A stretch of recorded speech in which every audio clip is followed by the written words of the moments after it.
Every country on earth at the moment is reforming public education. There are two reasons for it. The first of them is economic. People are trying to work out, how do we educate our children to take their place in the economies of the 21st century? How do we do that, given that we can't anticipate what the economy will look like at the end of next week, as the recent turmoil is demonstrating? How do we do that? The second, though, is cultural. Every country on earth is trying to figure out, how do we educate our children so they have a sense of cultural identity and so that we can pass on the cultural genes of our communities while being part of the process of globalization. How do we square that circle? The problem is they're trying to meet the future by doing what they did in the past. And on the way, they're alienating millions of kids who don't see any purpose in going to school. When we went to school, we were kept there with a story, which was if you worked hard and did well and got a college degree, you would have a job. Our kids don't believe that. And they're right not to, by the way. You're better having a degree than not, but it's not a guarantee anymore. And particularly not if the route to it marginalizes most of the things that you think are important about yourself. Some people say we have to raise standards as if this is a breakthrough. You know, like, really, yes, we should. Why would you lower them? You know, I mean, I haven't come across an argument that persuades me of lowering them. But raising them, of course we should raise them. The problem is that the current system of education was designed and conceived and structured for a different age.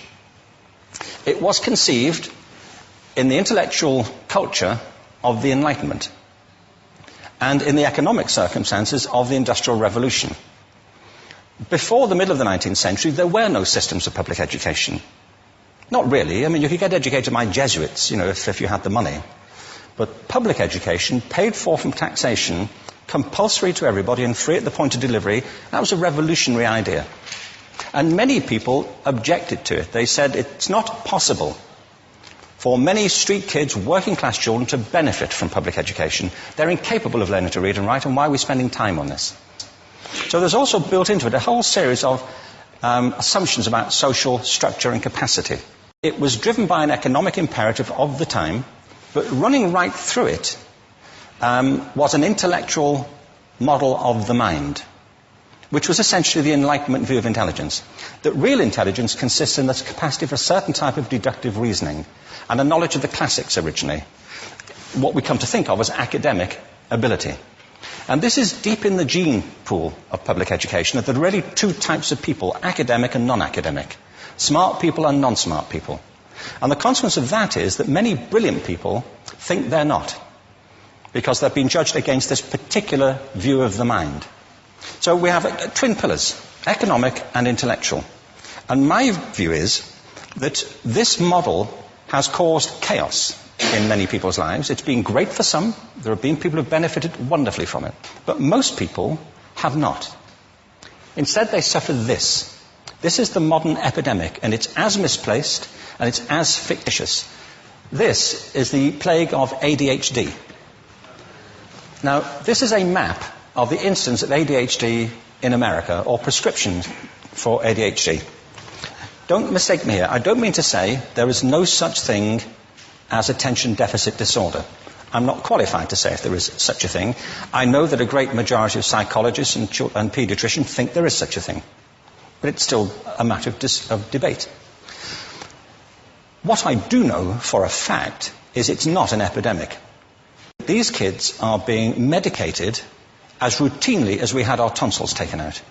And on the same whimsical basis, and for the same reason, medical fashion. Our children are living in the most intensely stimulating period in the history of the earth. They're being besieged with information and calls for their attention from every platform, computers, from iPhones, from advertising holdings, from hundreds of television channels.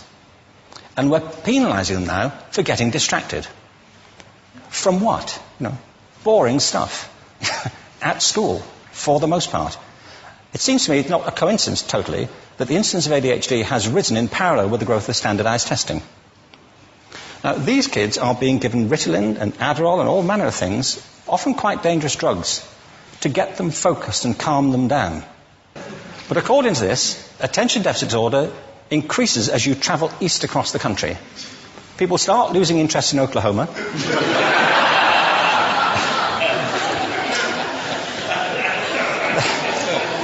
They can hardly think straight in Arkansas. And by the time they get to Washington, they've lost it completely. And there are separate reasons for that, I believe. It's a fictitious epidemic. If you think of it, the arts, and I don't say this exclusively of the arts, I think it's also true of science and of maths, but I say about the arts particularly because they are the victims of this mentality currently, particularly. The arts especially address the idea of aesthetic experience. An aesthetic experience is one in which your senses are operating at their peak, when you're present in the current moment, when you're resonating with the excitement of this thing that you're experiencing, when you are fully alive. An anesthetic is when you shut your senses off and deaden yourself to what's happening. And a lot of these drugs are that. We're getting our children through education by anesthetizing them. And I think we should be doing the exact opposite. We shouldn't be putting them asleep. We should be waking them up to what they have inside of themselves. But the model we have is this. I believe we have a system of education that is modeled on the interests of industrialism and in the image of it. I'll give you a couple of examples. Schools are still pretty much organized on factory lines, ringing bells, separate facilities, specialized into separate subjects. We still educate children by batches. We put them through the system by age group. Why do we do that? Why is there this assumption that the most important thing kids have in common is how old they are? It's like the most important thing about them is their date of manufacture. You know what I mean? Well, I know kids who are much better than other kids at the same age in different disciplines, or at different times of the day, or better in smaller groups than in large groups, or sometimes they want to be on their own. If you're interested in the model of learning, you don't start from this production line mentality. It's essentially about conformity, and increasingly it's about that as you look at the growth of standardized testing and standardized curricula. And it's about standardization. I believe we've got to go in the exact opposite direction. That's what I mean about changing the paradigm. There was a great study done recently of divergent thinking. It was published a couple of years ago. Divergent thinking isn't the same thing as creativity. I define creativity as the process of having original ideas that have value. Divergent thinking isn't a synonym, but it's an essential capacity for creativity. It's the ability to see lots of possible answers to a question, lots of possible ways of interpreting a question, to think what Edward de Bono would probably call laterally, to think not just in linear or convergent ways, to see multiple answers, not one. So, there are tests for this. One kind of cod example would be people might be asked to say, how many uses can you think of for a paperclip? One of those routine questions. Most people might come up with 10 or 15. People who are good at this might come up with 200. And they do that by saying, well, could the paperclip be 200 foot tall and be made out of foam rubber? Does it have to be a paperclip as we know it, Jim? Now, there are tests for this, and they gave them to 1,500 people. This is in a book called Breakpoint and Beyond. And on the protocol of the test, if you scored above a certain level, you'd be considered to be a genius at divergent thinking. Okay? So my question to you is, what percentage of the people tested, of the 1,500, scored at genius level for divergent thinking? Now, you need to know one more thing about them. These were kindergarten children. So what do you think? What percentage at genius level? 80. 80, okay. 98%. Now, the thing about this was it was a longitudinal study. So they retested the same children 5 years later, ages of 8 to 10. What do you think? 50? They retested them again 5 years later, ages 13 to 15. You can see a trend here, can't you? Now, this tells an interesting story, because you could have imagined it going the other way, couldn't you? You start off not being very good, but you get better as you get older. But this shows two things. One is we all have this capacity, and two, it mostly deteriorates. Now, a lot of things have happened to these kids as they've grown up. A lot. But one of the most important things that happened to them, I'm convinced, is that by now they've become educated. They've spent 10 years at school being told there's one answer, it's at the back. And don't look. And don't copy, because that's cheating. I mean, outside schools, that's called collaboration, but inside schools. Now, this isn't because teachers want it this way. It's just because it happens that way. It's because it's in the gene pool of education. We have to think differently about human capacity.